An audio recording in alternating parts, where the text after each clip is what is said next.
saya Debbie dari ETC English Tutorial Center. Saya Surni dari Grand Zuri Hotel Padang. Saya Titi dari Ayam Kinari. Don't forget to Like, subscribe, and share. Celoteh Wanipin, stay tuned. Apa kabar pemirsa Celoteh Wanipin? Kali ini kita berdiskusi dengan anggota DPR RI Komisi 4 fraksi PKS ya, Pak Hermanto. Mungkin kawan-kawan sudah tahu atau pemirsa sudah tahu dengan kiprah beliau selama beliau menjadi anggota DPR RI, terutama dalam hal bidang pertanian, kehutanan, dan lingkungan hidup di sana. Baiklah, kita langsung saja berdiskusi dengan beliau terkait dengan bidang beliau saat ini, karena kita tahu kan soal pertanian ini suatu hal yang sangat menjadi perhatian mulai dari presiden sampai gubernur sampai ke bawahnya, termasuk alih fungsi lahan seperti apa. Dan beliau juga hari ini akan ke Mentawai dalam rangka tugas sebagai anggota Komisi 4. Kita ingin tahu apa yang mereka lakukan selama ini dan pandangan beliau terhadap persoalan-persoalan pertanian di Padang maupun di Sumbar ini, apa yang perlu kita lakukan.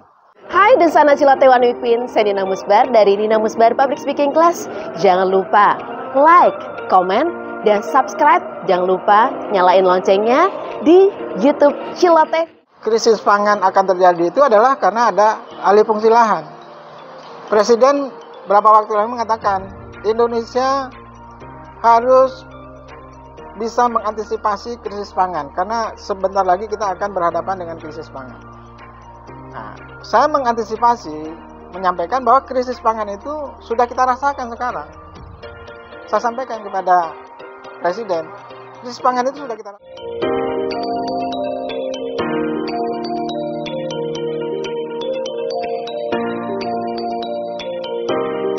Pertama, alih fungsi lahan besar-besaran yang di beberapa tempat.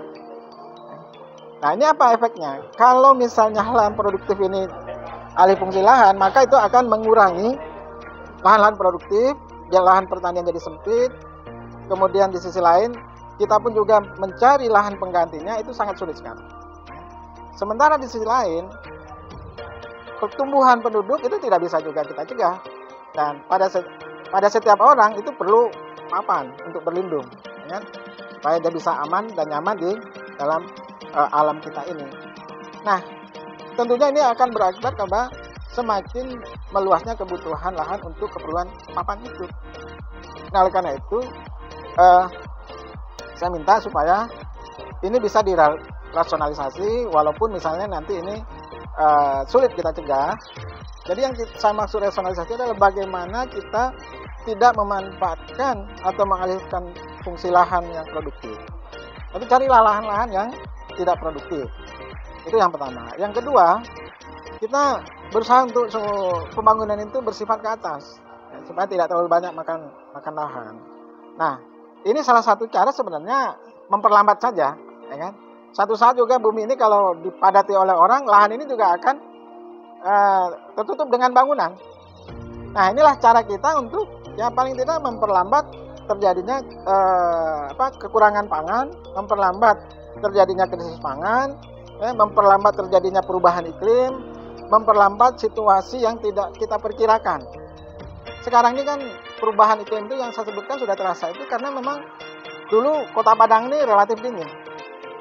Ya, dulu yang saya rasakan sekitar 30 atau 20 tahun yang lalu. Sekarang ya, itu luar biasa karena kemudian juga saya lama juga di Bogor.